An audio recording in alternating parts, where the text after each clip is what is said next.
Are you still in Canada? No, I got back 2 days ago. I'm in Los Angeles. Oh, lucky you, lucky you. Here Yeah, yeah. it's a Where rain are you?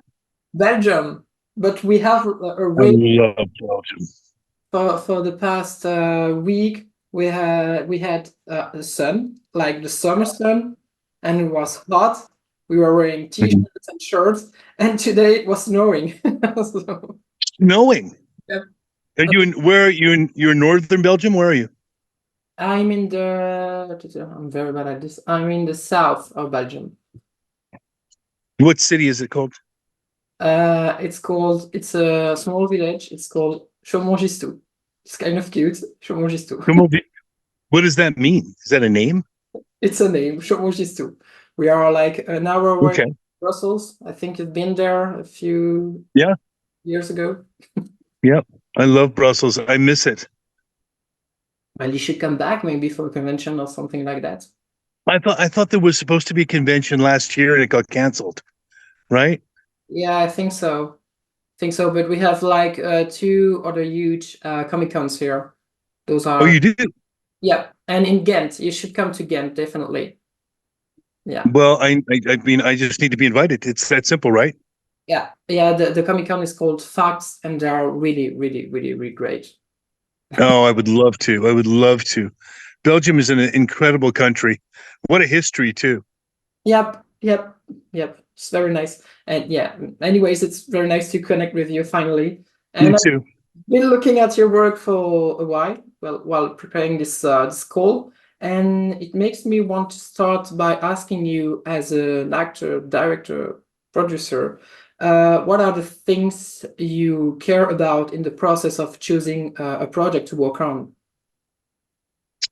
Well, it's changed over the years. Originally, I was mostly concerned with just being an actor and finding roles that would complement things that I thought I could do successfully to add to a project. But, now that I've kind of been doing this for so long, I think it's 38 years. Mhm. Um, my first jobs were in Canada and I was doing adverts. I was doing like, um, you know, cars and chicken and other things. Then I moved to LA and I was doing Diet Coke ads and then I started getting to actual, I joined a Shakespeare company and worked on my skills, became an actor, a much better actor, and got, a couple of movies, some TV shows, more movies, TV shows. It kept going like that. But then, now that I've been kind of at it for a long time, and because this one role, this character on One Tree Hill was so defining in some ways as playing a bad guy, or as people call it, a bad guy. I never quite see it on those terms. See it more as somebody who has their own sense of priorities, and that he has to um, make his way through a complicated world. That the choices he made weren't necessarily bad.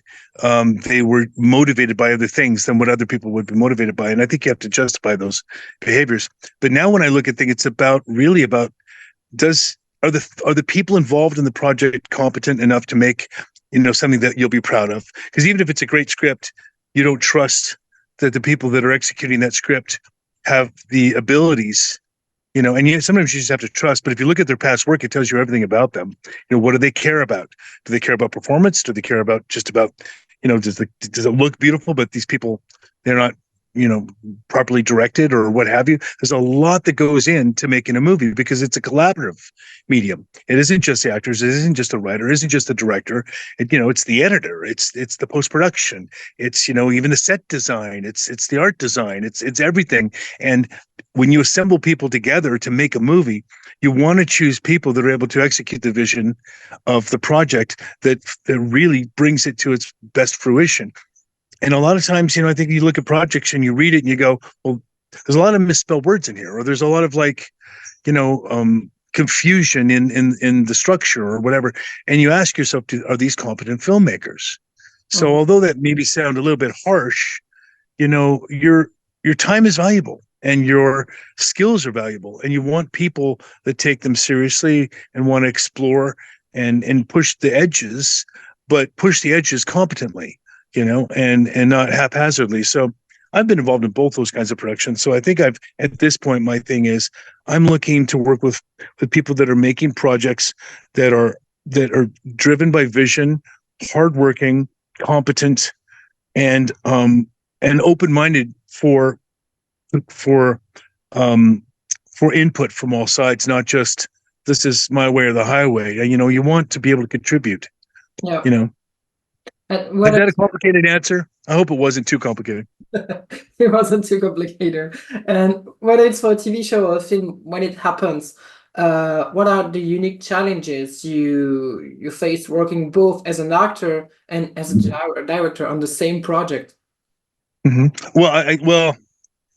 Well, they are separate things. There's take separate skills. Acting and producing, or acting and directing, are different skills. There is some overlap with directing and acting in terms of understanding, being able to communicate with actors, that give them help without stepping on their creativity, that give them ideas or help supplement their ideas and how to execute them. Because blocking is a perfect example of that. When you get actors on a set and you have a script, if you've been an actor and you've been told by a director, walk over here and stand there, walk over there and stand there and say that line, you're like, well, when someone says why, and everyone goes, oh, well, why, you need motivation? Well, yeah, I do. I actually do. I actually need to understand why I'm walking over there. And that's not a bad question. Can you explain to me why that works better than me standing over here? Or why, if I'm not going to walk with a purpose, am I just walking for your camera move? Well, I mean, that's not very helpful, because I want to help what you need to do. Let's work together and find a way to make that happen that also works for me. And I think those are valid and important conversations. I will tell you, I haven't always been, as understanding, because I didn't have the experience, and a lot of times we operate on fear because we're judged so harshly, in this, and fairly so, because there's a lot of money at stake. And so, but it's a learning process. So what's the overlap? Well, I think that the actors have a singularly important job in being truthful to their characters, even more so than to their own egos, because their characters will make different decisions than an actor would. So we have to allow the character to bleed through. And a director's job is to be quality control for the whole piece. I really don't like this camera shot. We got to find a better one. I really don't like, this the way this character is coming across, because it's not supporting what the story or whatever is we need work. So you have to quality control everything. And directors aren't there to tell people what to do. They're there to maintain the quality of the project and keep the vision moving. Yeah. I'm long-winded. You didn't realize I was just going to keep talking, right? But it makes it easy. Your job's easy. Just ask me a question and then sit back, right? That's nice. I'm having a nice time. And because you've been in the industry for quite some time, I think you said 30 years, something like that. 38 years, yeah. 8 years. What is the most valuable lesson you have learned through your whole career in the industry? Well, I mean, there's a lot of really good lessons, but one of it is it's not personal. It's never personal. When you're an actor and you audition for 500 jobs and you get 3 of the 500, the other 497 jobs you didn't get weren't failures. There were opportunities for you to hone your craft, to work on, yourself as an artist, and you have to value the ones that you didn't get almost as much as the ones you do get, because it's not personal. They're not rejecting you. Mm-hmm. It feels that way because it's personal when you're acting, because it's you in many ways, portions of yourself that you're putting into those roles. But when you're rejected, it's because there was somebody who's a bigger star, or there was somebody that the director always had in mind in the first place, and they're just looking for backups just because it doesn't work out in the negotiations, or you're too tall for your co-star, or you're too fat, or you just it's not a personal thing. It's about their vision fitting somebody's idea in many ways. Now, if it was just based on acting, all of our movies would probably look different than they do. Mm-hmm. So it's not just on your abilities.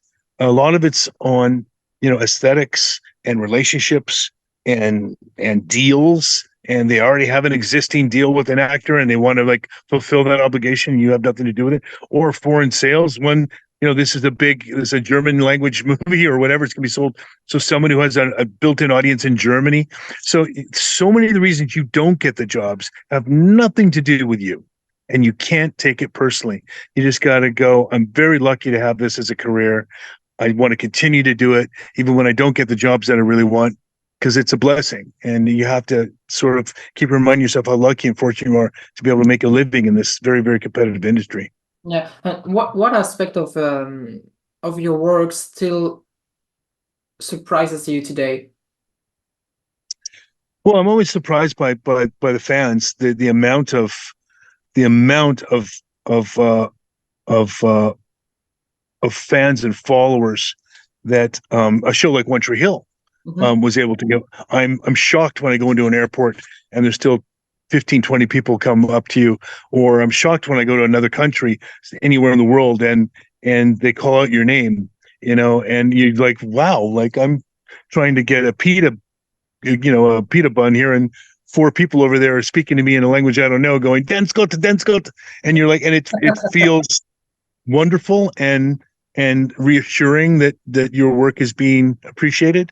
So I don't know. I think that's surprised that I've been able to do it this long, and I'm surprised that I'm still still working and quite a bit and enjoying the fruits of this dream I once had to come to America from Canada and have a career in this industry. So I think that's what I'm surprised by.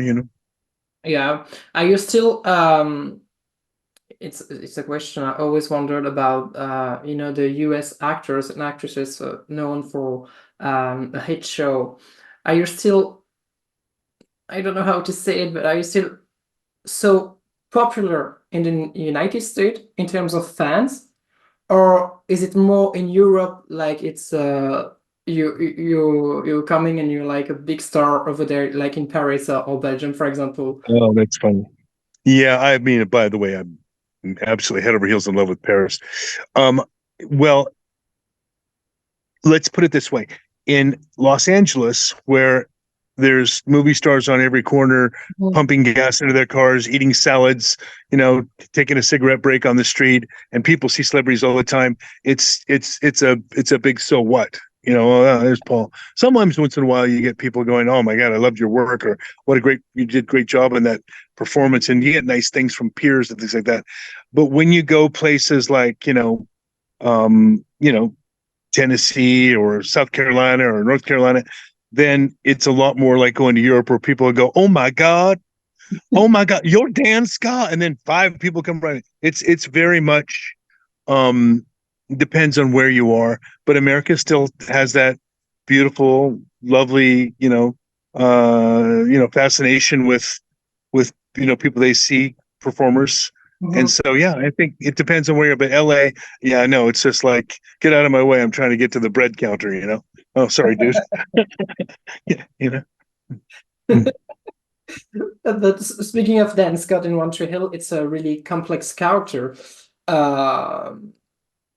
And like a lot of people think he's the villain of the show, like not until the end, but Sure.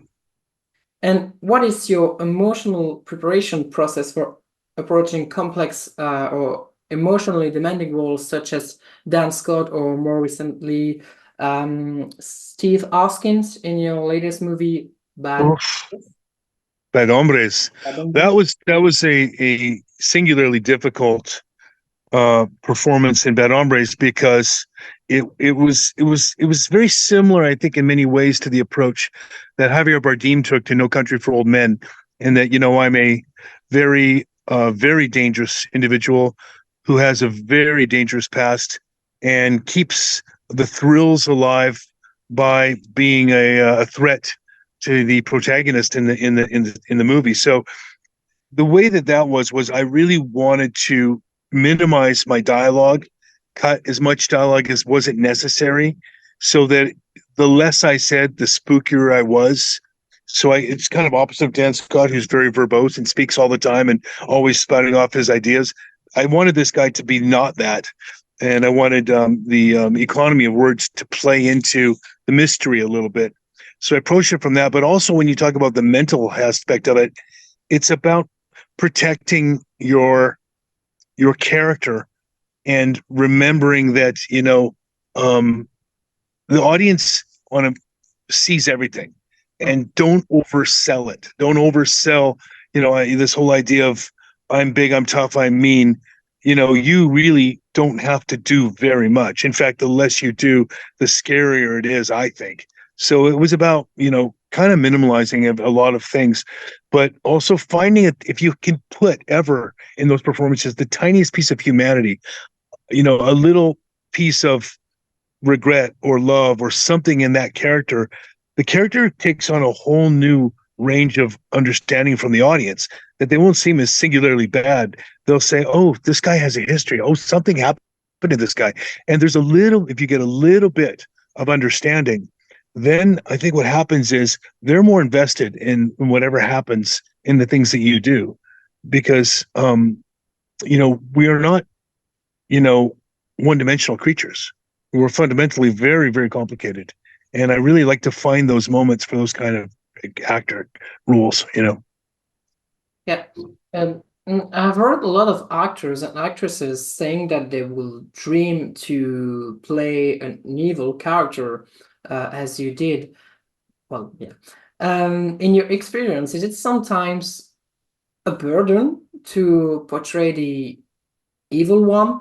Like, for example, did you happen to have some people being mean to you in the real life because they couldn't dissociate you with Dan Scott, for example? Well, I think I would answer that by saying, look at this conversation. I give people more credit than that.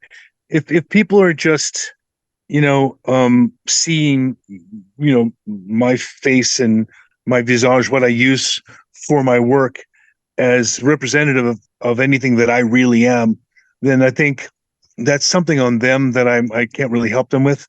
But people like you that have a sophisticated idea of what we do, and I think most people are more sophisticated, have an understanding that, the acting life is just, if you do your proper amount of research, if you do your craft that you've learned over the years, and then you release it all when you do your work, you walk away from it and you don't hold any judgment, I think you'll find that you get a lot more praise for taking on those kind of roles than you will people thinking that you're evil or bad or whatever.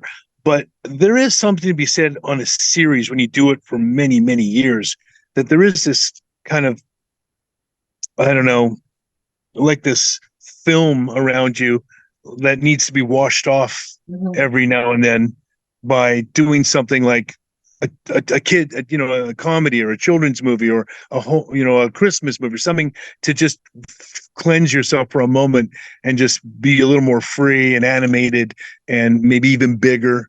So I think that there is something to be said for that. Yeah, I think you can burn out on these roles for sure, but you just have to be intelligent about how you do it, and you have to be around supportive people, family or other actors or crews or people that understand what you're going through. I mean, I'm not method actor in the way that people talk about method. I incorporate some method ideas into more replacement way that I work. Emotional replacements and emotional, and I put myself inside of situations that I can imagine how a character with my background in a relationships and what his needs and desires are in that moment to guide me. But I don't fully give myself up, because myself, I think, is valuable and interesting to the character as well as my other ideas. Yeah. And I have one last question. Okay. We have 2 minutes left, so yeah. Because I only have like 30 minutes on Zoom, I think. Perfect. So it's a question I'm asking to all the guests I had the chance to talk to. In your life, you did a lot of interviews because of your work, but if you could interview yourself, what question would you ask to yourself, and what answer would you give? What would be the answer? That's a really lovely question, by the way. It's very thoughtful to ask that, and I love it. Thank you for the gift of that question, I guess I would say to myself, was it all worth it? What Mhm. if I'd have done something else? If was it worth it to, to miss out on a lot of things in life, like, 10 years on a set from 5 a.m. till 11 p.m.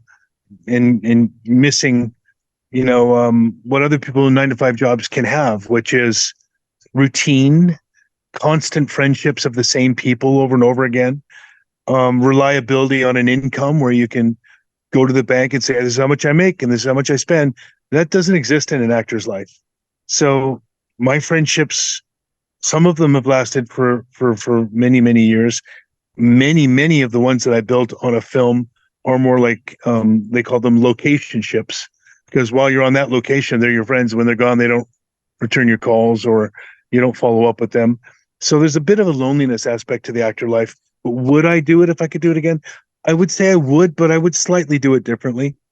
I would have said no to some jobs I took, and I would have worked harder earlier on my craft and understanding what I know now.